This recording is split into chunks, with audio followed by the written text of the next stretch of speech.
School and mass education department तरफ गोटे notification release होती जार नोटिफिकेशन नंबर तुम्हें मैंने स्क्रीन सामने देखिपु।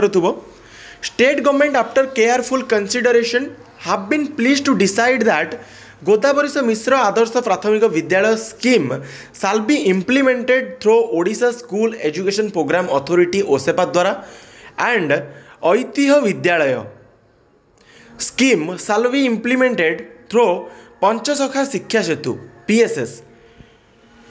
आशा करी कंप्लीट इनफॉरमेशन दे पारि।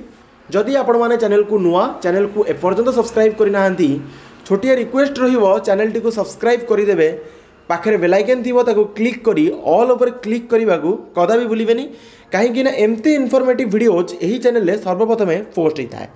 एंड जदि एपर्यंत भी वीडियो को निज सांग शेयर करन छोटिया रिक्वेस्ट शेयर कर दियो जमीक समस्त पाखक इनफॉरमेशन पहुँची जाऊ। ये वीडियो को एंड करवा। Thank you all for watching this.